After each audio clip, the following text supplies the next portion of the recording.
You don't belong in this room." The words cracked across the ballroom like glass under pressure. 1,000 tiny reflections flickered off chandeliers and wine glasses, but the only thing that mattered was the voice. Bright, young, sharpened with entitlement. The White Hotel heiress stood in a short red dress, her smile slicing the air like a blade. She hadn't whispered. She wanted the entire banquet hall to hear.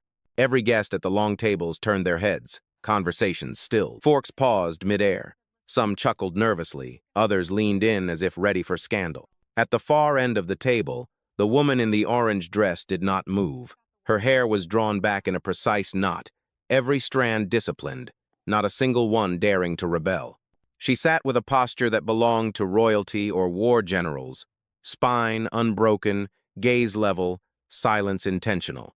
Before we continue, where are you watching from? Drop your city or country in the comments below. And if you believe in dignity and justice, hit like and subscribe. These stories spark change, and we're glad you're here. Now, back to her. The heiress let the silence spread, then added with a laugh that wasn't a laugh at all. Orange dress? Darling, this is a charity gala, not a clearance rack. It landed harder than any toast. Guests smirked behind champagne glasses. A photographer at the corner lowered his camera, unsure if he should keep filming or hide the shot. The woman in orange, our black CEO, lifted her glass slowly, not a tremor in her hand, not a single flicker of shame across her face. She took one measured sip, then placed the stem back onto the linen with the kind of patience that disarmed entire rooms. She didn't rise to the bait. She never did. The heiress tilted her head, unsatisfied. She was used to sparks, to protest, to people tripping over themselves under her spotlight. Silence unnerved her. She pressed harder. This table is for legacy donors. Security can escort you to the lobby if you'd prefer more. Fitting company. A ripple of sound spread murmurs, suppressed gasps. The ballroom wasn't quiet anymore. It was charged. At the edge of the room, a young waitress nearly dropped her tray, eyes flicking with disbelief. Somewhere behind her, a middle-aged man pulled out his phone, the lens glowing red as he began to record. But at the center of it all, the woman in orange didn't flinch. Her expression remained calm, deliberate, because this wasn't the first time. At 24, she'd been turned away from a hotel conference she had paid for. At 32, she'd been called an assistant at a gala where she delivered the keynote. And now, at 47, after building an empire worth billions, she was still being told she didn't belong. Her silence wasn't weakness. It was storm before thunder. The heiress leaned closer, a flash of diamonds at her neck, red dress glittering in the candlelight. She wanted to humiliate, to own the moment, to write the narrative in front of every guest and every camera. But what she didn't know was simple. The woman in orange already owned the room. The red dress didn't wait for silence to settle. She thrived on attention. With a flick of her wrist, the White Hotel heiress waved a manager over, her voice pitched high enough for every corner of the ballroom to hear. "She's not supposed to be here. This table is for legacy donors. Get her out." N. The manager froze, half bowing, half stammering. He knew the woman in orange, not by face, not by name, but by presence. He had seen her arrive alone. No entourage, no bodyguards, no entourage of photographers. He had assumed she was a guest of a guest. Now the heiress was forcing his hand, and his loyalty wavered. Across the room, the young waitress who had nearly dropped her tray earlier stopped moving entirely. The glasses on her platter trembled with her grip. Her eyes darted from the heiress in red to the CEO in orange. She knew something was off. The heiress pressed harder. She leaned over the table, lips curling like a stage actress delivering her final line. "Security will handle this. Tonight's gala is for real elite, not imposters in discount gowns." Laughter rolled through a few tables, nervous but complicit. A couple seated near the stage shifted uncomfortably but said nothing. Cameras kept flashing. No one wanted to be the first to challenge her. The black CEO lifted her eyes at last, slowly, like a curtain rising on a stage that everyone thought belonged to someone else. She did not blink, did not speak. She only looked at the heiress, and that gaze alone drew the air thinner in the room. Then came the escalation. The heiress reached for a glass of red wine, raised it, and tipped it downward. The liquid spilled across the white tablecloth, rushing toward the CEO's sleeve, staining the orange silk with a dark crimson bloom. The gasp was immediate, collective. The kind of sound that makes chandeliers tremble. There, the heiress said sweetly, placing the empty glass down with a clink. Now she looks more appropriate. The young waitress muttered under her breath, barely audible, but enough for her lips to form the words, "This is wrong." Phones lifted higher. Guests turned in their seats. The line between spectator and witness was shifting. The black CEO didn't flinch. She set her own untouched glass aside, unfolded a linen napkin, and pressed it gently against the spreading stain. Then, with the same calm, she picked up her phone. Her voice was steady, quiet, cutting through the noise without raising a pitch. "Begin protocol. Tonight's event is officially logged." On the other end, a voice responded instantly, crisp, efficient. "Confirmed. $5 billion portfolio ready to pull. All channels standing by." She didn't smile. She didn't need to. She simply returned the phone to the table, her hand resting flat, her silence heavier than any shout. The heiress blinked, confused by the lack of reaction. Then she laughed again, shrill and sharp.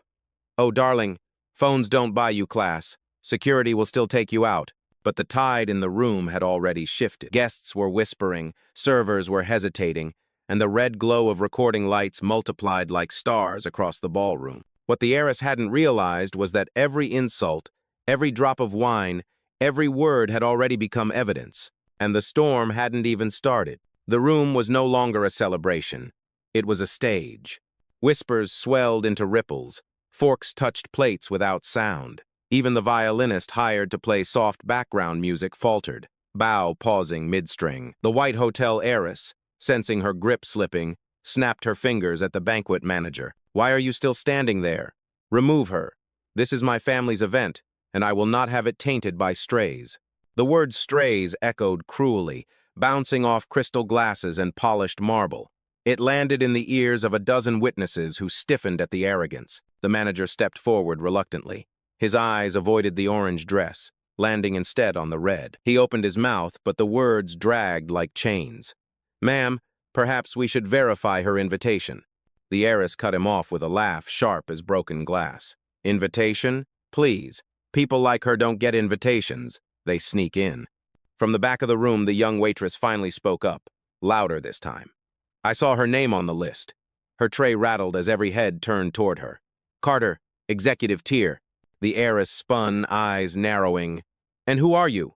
"A server. Know your place." But the damage was done. A murmur rose among the crowd. Someone at the next table whispered, "She is on the list?" Another leaned closer. "Then why is she being treated like this?" Phones tilted higher. Recording lights multiplied. The black CEO still had not risen. Her hands rested on the tablecloth, one on her phone, the other gently smoothing the stained fabric of her dress. She lifted her gaze only enough to meet the eyes of the waitress across the room. That silent exchange carried more weight than the heiress's entire tirade. Then came the escalation. A guest near the stage, an older man with silver hair, sharp suit, and a reputation for bluntness stood up. His voice carried, steady, practiced. "I don't know what game you think you're playing, young lady, but I've been to enough galas to know humiliation when I see it. And tonight it's not hers, it's yours." The hall stirred. A wave of agreement rolled across the tables. Someone clapped once, tentative, then another followed. The heiress flushed, her smile cracking. "This is my hotel," she insisted, desperation leaking through the glamour. "My family built this legacy. I decide who belongs." Finally, the woman in orange moved. Slowly, deliberately, she rose to her feet. The crimson stain on her dress caught the light like a wound, but her spine remained unbroken. Her voice, calm and measured, sliced through the tension. "You just made one mistake," she said, each syllable deliberate. "You mistook silence for permission." The ballroom froze. Guests leaned in, phones raised higher, hearts pounding. The heiress blinked, faltered. "And what does that mean?" But the CEO didn't answer yet. She simply turned her head, scanning the room, allowing the weight of her words to settle like a storm cloud no one could ignore. The tide had shifted. Witnesses were no longer silent. The room was no longer hers. It already belonged to the woman in orange. The heiress's smile hardened into something brittle. The laughter that once carried her faltered, but she refused to surrender the spotlight. Her heels clicked against the marble as she closed the distance, standing directly in front of the woman in orange. "You think clever words change anything?" she hissed, voice sharp enough to pierce the silence. "This is my family's house, my family's ballroom, and you," she gestured at the stain spreading across the orange silk, "you're just a guest who overstayed her welcome." The black CEO didn't move. She stood anchored, shoulders squared, eyes steady. The quiet around her thickened. It wasn't absence of sound, it was presence of judgment. Every guest was listening now, not to the heiress, but to her. The banquet manager shifted uncomfortably. His loyalty was being tested under the weight of hundreds of eyes and dozens of recording phones. "Miss, maybe we should, escalate," he murmured. "The guest hasn't—" "Remove her!" the heiress snapped, cutting him off like a whip. "That's an order, now." The young waitress stepped forward, tray abandoned on a nearby table. Her voice shook, but the words were clear. "She has a right to be here. I checked the reservations myself this afternoon." A ripple went through the guests, gasps, mutters, disbelief. The heiress's cheeks flushed redder than her dress. "You'll regret speaking out," she spat. "Staff don't contradict me." But it was too late. The line had been crossed. The waitress stood straighter, emboldened by the weight of the moment. "Then fire me," she said, voice trembling but unyielding. "But I won't lie for you." The CEO's eyes flickered. A brief acknowledgement, quiet gratitude, sharp as steel. From the far end of the room, another witness rose. The silver-haired man who had spoken earlier raised his glass and declared, "Enough. We've all seen what happened. We know who's in the wrong." A murmur of agreement swept across the tables. Guests who had been silent began voicing what they had whispered minutes earlier. She was targeted. That stain wasn't an accident. This is humiliation, plain and simple. The heiress's grip on control unraveled. Her hands twitched at her sides, nails digging into her palms. "You're all being manipulated," she barked. "She doesn't belong here. She doesn't belong in our world." Those words, "our world," hung heavy in the air. The CEO finally broke her stillness. She took one step forward, just enough for the crimson-stained silk of her dress to catch the chandelier light. Her voice was low but carried across every corner. "You think wealth gives you ownership of this room, but wealth without wisdom is just noise. And tonight, your noise is ending." The applause that followed wasn't thunderous, it was deliberate, slow, steady, like a gavel striking. One clap, then another, then dozens. And for the first time all night, the heiress looked small. The ballroom was shifting. What began as whispers had turned into ripples, and those ripples were forming waves. Phones were no longer hidden at chest level, they were raised, openly recording. Guests who moments ago sipped champagne now leaned forward, eyes locked on the confrontation. No one was eating. No one was dancing. The gala had become a tribunal. The heiress's breath came quicker, shallow beneath the glow of the chandeliers. She tried to gather her bravado, but every time she opened her mouth, the room seemed less willing to follow her lead. This is ridiculous," she said, forcing a laugh that cracked midway. "She's nobody. Just look at her. No entourage, no pedigree, no class." The black CEO turned her head slightly, as if the insult were a breeze she refused to acknowledge. She picked up her phone, tapped once, and lifted it to her ear. Her voice was calm, deliberate, measured. "Rachel, log this moment. Activate escalation protocol. Full portfolio review." On the other end, her assistant's reply came sharp, steady, ready. "Understood. 5 billion positioned. Awaiting your word." She lowered the phone, placing it gently on the linen. No flourish, no theatrics, just the weight of certainty. The young waitress edged closer, voice carrying more strength this time. "She's telling the truth. I saw the system this morning, Carter. Executive clearance. Top tier." Guests murmured louder. The silver-haired man stood again, voice carrying like a judge delivering a verdict. "If she's Carter, then every word you've spoken tonight, every action will follow you beyond this ballroom." The heiress spun toward him, face pale under layers of makeup. "You don't understand. This is my hotel, my family's empire. No one tells me who belongs here." But even as she said it, she saw the glow of dozens of red lights blinking back at her cameras, live streams, evidence being born in real time. And then, for the first time that night, the black CEO smiled. Not wide, not showy, just a precise curve of the lips, sharp enough to cut through the heiress's unraveling confidence. She spoke quietly, yet every word landed across the hall. "You've mistaken this ballroom for your inheritance, but it isn't yours to keep. Not anymore." The heiress scoffed, desperate. "And who's going to take it from me? You?" The CEO didn't answer. Not yet.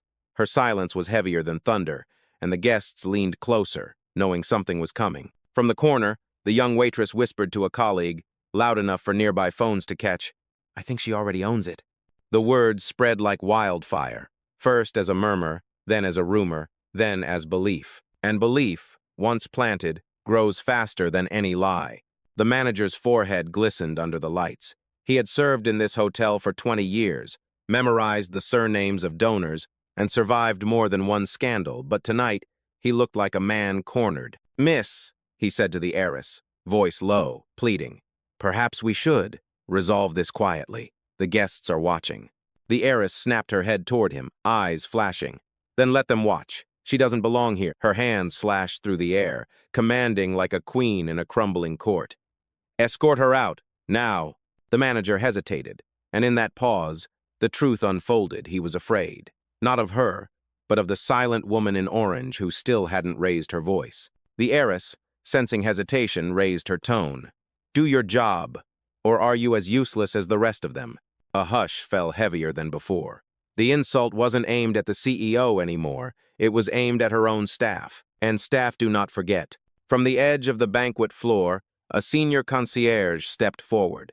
Elena Ruiz, known for her quiet efficiency, rarely spoke in public.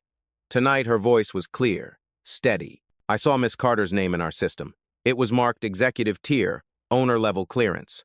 The words detonated across the hall. Guests gasped. Phones zoomed closer.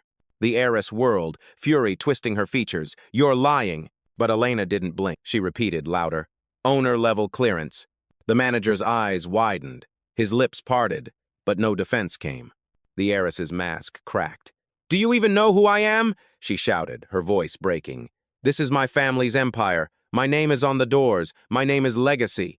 She grabbed another glass of wine, hand trembling, and hurled it toward the orange dress. This time, the CEO didn't move. The red liquid splashed across the tablecloth, pooling like blood against white linen. Gasps again. "Shouts now," someone cried out. "That's assault," another voice chimed. "She's lost it." The black CEO reached for a napkin, dabbed the stain calmly, then lifted her phone once more. Her tone was quieter than a whisper, yet carried farther than any scream. "Rachel, escalate. Alert the board. Initiate withdrawal." The heiress's eyes widened. "Board? What board? This is my event." But in that instant, the balance was broken. Witnesses no longer saw a glamorous hostess defending tradition. They saw a tyrant unraveling, a red dress, soaked not in elegance but in rage. And across the hall, the applause began again, slow, deliberate, building like storm drums. The room had chosen a side. The ballroom had shifted from murmurs to uproar. What began as whispers now thundered like waves breaking against stone. Guests stood from their seats, phones aloft, some narrating into live streams that would travel far beyond these walls. The heiress, breathing fast, her red dress shimmering under the chandeliers, wasn't finished. She stepped closer, eyes locked on the orange silk, now blotched with wine. Her voice dropped low, dripping venom meant to wound. "You're nothing but a stain pretending to shine, and when you're gone, no one will remember your name." The words silenced even the chaos. For a moment, the ballroom froze. Then gasps cut through the air. Someone muttered, "She didn't just say that." Another whispered, "This will destroy her." The manager shifted forward, perhaps to intervene, but the heiress shoved him aside, desperate to finish the scene she thought she still controlled. She grabbed the linen napkin from the CEO's place setting, lifted it high, and with deliberate cruelty wiped at the orange dress as if scrubbing dirt from the fabric. "There, cleaner now. Almost like you belong, almost." The crowd erupted. A woman near the back shouted, "Stop!" Others gasped aloud. Phones shook as hands trembled with disbelief. The young waitress stepped into the open, voice sharp, quivering with rage. "That's enough," she cried. "She's on the list. She belongs here more than you do." The heiress rounded on her, face twisted. "Stay silent or you're finished." But silence had already died. The silver-haired guest raised his glass again, voice ringing like a gavel. "We've witnessed every insult, every act. You've crossed the line in front of the world." The heiress, cornered but defiant, turned back toward the woman in orange, eyes wild. "Security!" she screamed. "Drag her out if you have to!" Two guards shifted at the edge of the room. Heavy, hesitant, uncertain. They looked between the heiress and the CEO, and then to the dozens of phones capturing every second. Moving her now would be suicide for their jobs, for the hotel, for the empire. The black CEO finally moved. She rose to her full height, crimson stain blooming across her waist like war paint. Her gaze was unshaken, her voice calm but cutting. "You think humiliation builds legacy? It doesn't. It ends it." The applause began again, not scattered this time, rolling, fierce, undeniable. Guests clapped louder, some even standing, their eyes no longer on the heiress but on the woman she tried to erase. The heiress faltered. For the first time, her voice cracked. "Who? Who even are you?" The CEO's eyes narrowed, a glint of storm in the calm. She did not answer yet. Not until the silence begged for it, not until the room was ready. Because when she spoke next, the entire legacy of the red dress would collapse. The chandeliers above flickered against the shifting air, as though even the light itself braced for what was coming. The woman in orange, calm, steady, unbroken, picked up her phone again. No rush, no tremor, just one deliberate movement. She lifted it to her ear, her eyes never leaving the heiress who still stood, trembling, in her crimson dress. "Rachel," she said, voice even and low, but amplified by the silence of 100 guests leaning in. "Confirm escalation. Notify the board. Full withdrawal protocol immediate." The ballroom seemed to inhale at once. From the other end, the reply was crisp, merciless. "Confirmed. All systems live. 5 billion in assets marked for pull. Executing on your word." The CEO lowered the phone, her hand returning to the table as if nothing extraordinary had been said, but the effect rippled instantly. Guests gasped, murmurs spread, phones tilted closer. The heiress tried to laugh, the sound brittle, cracking under pressure. "Oh, please," she sneered. 5 billion? Do you expect anyone here to believe that? You're bluffing. All of you are being fooled by a woman in a stained dress." But her voice no longer carried authority. It carried fear. The young waitress spoke again, firmer now, courage swelling with the weight of witnesses. "She's not bluffing. She's Carter. I saw it myself in the system executive tier, owner-level clearance." The name hit the room like thunder. Carter. Guests turned to each other in disbelief. Some gasped aloud. A woman at the front table whispered, "Wait, as in Carter Group? The holding company?" Another answered, "Yes, that Carter." The heiress's face drained of color. Her lips parted, but no words came. The silver-haired guest nodded once, solemn, almost reverent.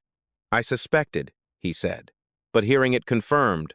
My God." The CEO finally looked up, meeting the heiress's panicked eyes with a calm so sharp it could cut marble. "You wanted me gone," she said, voice low but unmistakable. "But you forgot something. I don't attend events I don't already own." A collective gasp rose. Some clapped immediately. Others simply stared, stunned, as the weight of her words settled over the hall like a verdict. The heiress stumbled back a step, her confidence collapsing with her composure. "No," she whispered, shaking her head. "That's impossible." "Heb." The CEO tilted her chin ever so slightly, her calm transforming into something terrifying. "Impossible? You're standing on my floor, drinking from my crystal, hosting a banquet funded by my trust." The silence that followed was suffocating. Then, from the far end of the hall, applause erupted loud, unrestrained, defiant. It spread quickly, rolling across the tables, building into a roar that shook the chandeliers. The heiress stood frozen in her red dress, the sparkle gone from her diamonds, her power unraveling thread by thread. And at the center of it all, the woman in orange finally allowed herself the faintest smile. The storm had begun. The ballroom was no longer a banquet. It was a courtroom, and every guest was both witness and jury. The black CEO, still calm, still standing tall in her orange silk now streaked with wine, rested her hand lightly on the table, as though anchoring the moment. Her voice did not rise. It didn't need to. "My name," she said evenly, "is Aisha Carter, CEO of Carter Group, majority shareholder in Horizon Hotels International." The words detonated like a charge planted beneath marble. Gasps tore through the hall. Dozens of guests rose from their chairs. Phones trembled in the air. streaming every syllable to audiences far beyond these walls. The heiress staggered back, eyes wide, face drained of every trace of confidence. "No," she whispered, shaking her head. That can't be true." But denial dissolved under evidence. The senior concierge, Elena Ruiz, stepped forward again, pulling a small tablet from her pocket.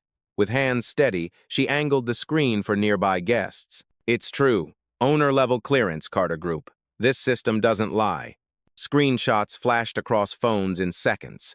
Guests murmured furiously, forwarding, posting, amplifying.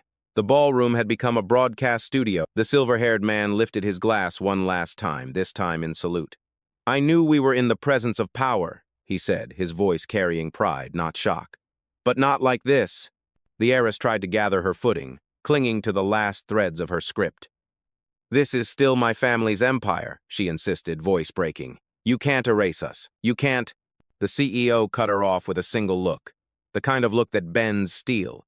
"You erased yourself," she said quietly. "With every insult, with every drop of wine, with every word you thought the world would forget." Silence fell, heavier than before. The chandelier light gleamed off the crimson stains across her dress, turning them into emblems of defiance rather than shame. The heiress looked around, searching for allies, but found none. Guests who once flocked to her circle now averted their eyes. Staff who once jumped at her command now stood still, silent, waiting. The CEO lifted her phone once more, speaking with measured calm. "Rachel, confirm execution. Pull the $5 billion portfolio, effective immediately." On the other end, her assistant's voice rang out, resolute. "Confirmed. Funding withdrawn. System updated." Within seconds, a screen at the far end of the ballroom, a decorative display meant for gala announcements, flickered. Then, in bold letters, a notice appeared. "Funding withdrawal executed. Pump portfolio pulled." Gasps again.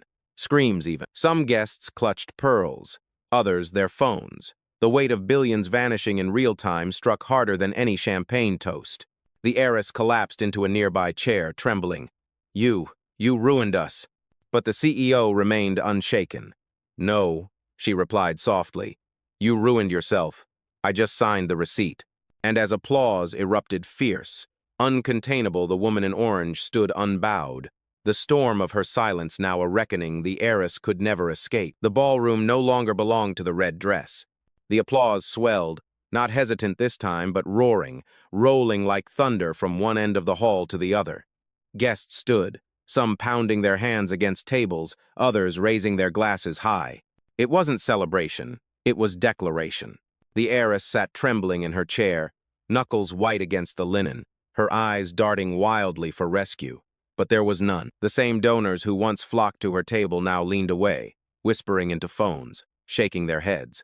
The banquet manager stepped forward, pale and sweating, voice cracking as he addressed the CEO directly for the first time. "Miss Carter," he stammered, I had no idea. Please understand I was only following her direction." The black CEO turned her gaze toward him. She didn't need to speak. The weight of her silence forced him to bow his head, shame burning across his face. The young waitress, still standing in defiance, took a step closer to Carter. Her voice was steady now, proud. "I knew the way she treated you was wrong, and I'll stand by that no matter what it costs me."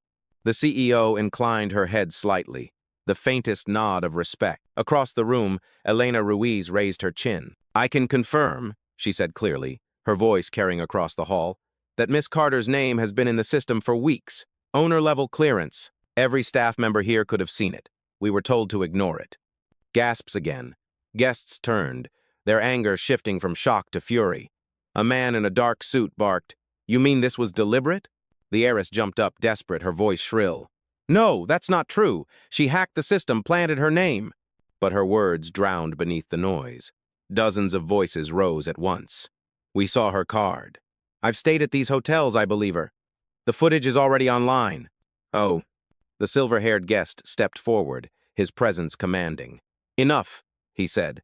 "We all saw what happened here tonight.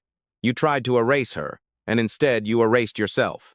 The heiress froze, her face collapsing under the weight of his words. She sank back into her chair, shaking her head in disbelief, the diamonds at her throat suddenly looking like chains. The CEO finally spoke again, her tone low, deliberate. When the cameras leave, when the lights dim, all that remains is truth. And the truth is simple: your legacy ended the moment you mistook cruelty for power. The applause surged again, louder than before, joined by cheers and chants. Guests rose from their seats, forming a half-circle of support around the woman in orange, while the heiress sat stranded, isolated in her red dress, drowning in the silence of those who once clung to her name. The ballroom had chosen its side, and it wasn't hers. The applause had not yet faded when Aisha Carter raised her hand, and the room stilled. It wasn't a shout, it wasn't a demand, just a gesture, quiet and absolute. She lifted her phone once more. "Rachel," she said calmly, "terminate contracts with Horizon's Seattle division. Effective immediately. Freeze all access credentials for management staff present tonight." The reply came crisp, merciless. "Confirmed. Executing now." Within seconds, a buzz rippled across the room. Phones belonging to managers and staff chimed, then locked, flashing error codes. The banquet manager looked down at his device, eyes widening as his access dissolved before his eyes. "No, no, please," he stammered. But the screen was already black. Elena Ruiz glanced at her own badge. The green light still blinked, active. Her lips parted in shock, then settled into something deeper: gratitude. The young waitress checked hers too. Still active, still green. Her chest rose with relief. But the others, those who had laughed, sneered, or followed orders, blindly watched their badges flash red, one after another, until the ballroom was lit with tiny, blinking signals of downfall. Gasps spread. Guests leaned in, some whispering, some openly clapping. A man near the stage muttered, "She just erased them in real time." The heiress surged to her feet, trembling with rage. "You can't do this. You can't erase my family's hotel with one call." Aisha's gaze cut through her. "I didn't erase it. You did. I only pressed confirm." The words landed heavier than stone. The silver-haired guest added his voice, clear and final. "What she has done here tonight isn't erasure, it's accountability. Something your family legacy has never known." The heiress shook her head violently, tears cutting through layers of foundation. "This is theft, fraud, none of this is legal." "Oh." But Rachel's voice rang out from the phone still in Aisha's hand, carried on speaker for all to hear. "Audit logs secured, video evidence preserved, legal team already notified, all actions fully documented." The heiress's face crumpled. Around her, staff stripped of access began retreating toward the exits, some in tears, others in stunned silence. The banquet manager lingered, trying one last time. "Miss Carter, please, I was only following her orders." But Aisha's reply was ice. "Following orders is no excuse when you had a choice. Tonight, you chose wrong, and now you live with it." The applause ignited again, thundering, echoing off marble and glass. Guests rose fully to their feet, some chanting her name, others simply standing in silent respect. The woman in orange stood in the center, unflinching, as the legacy of the red dress unraveled into nothing. The storm was over. The ballroom, once glittering with chatter and champagne, now thrummed with something different: reverence. Guests stood in silence, their eyes fixed on the woman in orange. She was not raising her voice. She was not demanding. She simply was, and that alone commanded the room. The heiress sat crumpled in her chair, the sparkle of her red dress reduced to rags in the glow of judgment. Her diamonds no longer dazzled. They clung to her neck like chains. The empire she flaunted had collapsed in minutes, undone not by scandal whispered in shadows, but by truth spoken in daylight. Aisha Carter let the silence stretch. She wanted them to feel it, to remember it. When she finally spoke, her words were soft, but they carried like thunder. "You thought legacy was written in marble and chandeliers. It isn't. Legacy is written in how you treat the people you think cannot fight back." Gasps rippled, but no one interrupted. Phones caught every syllable, lenses trembling with awe. She took one step forward, the crimson stain on her dress catching the light like a badge of war. "I didn't need to scream, I didn't need to beg, I didn't need to prove myself to those who never intended to see me. All I needed was the truth." She paused, letting her eyes sweep the hall over the guests still standing, over the staff who had found courage, over the heiress whose reign had ended. "And tonight," she said, her voice sharpening to a blade, "the truth ended your legacy." The applause that followed was not just sound, it was release. Guests clapped, shouted, cheered, some pounding their fists against the tables. The sound shook the ballroom, rolling like an avalanche that crushed the last remains of the heiress's imagined power. The young waitress wiped tears from her eyes, her chin lifted with pride. Elena Ruiz stood tall, badge still glowing green at her chest. The silver-haired guest raised his glass one final time, this time in salute not to wealth, not to prestige, but to dignity. And through it all, Aisha Carter remained composed, shoulders squared, eyes clear. She turned once toward the exits, as if to leave, but paused to deliver the final line. "I don't need your applause," she said softly, though the room erupted louder. "Because I am not the moment you filmed. I am the ending you cannot rewrite." With that, she walked toward the doors. The guests parted like water, leaving a clear path. The cameras followed, the applause chasing her steps. And when the doors closed behind her, the ballroom erupted one last time, half in celebration, half in awe. The legacy of the red dress was gone, but the legend of the orange one had just begun.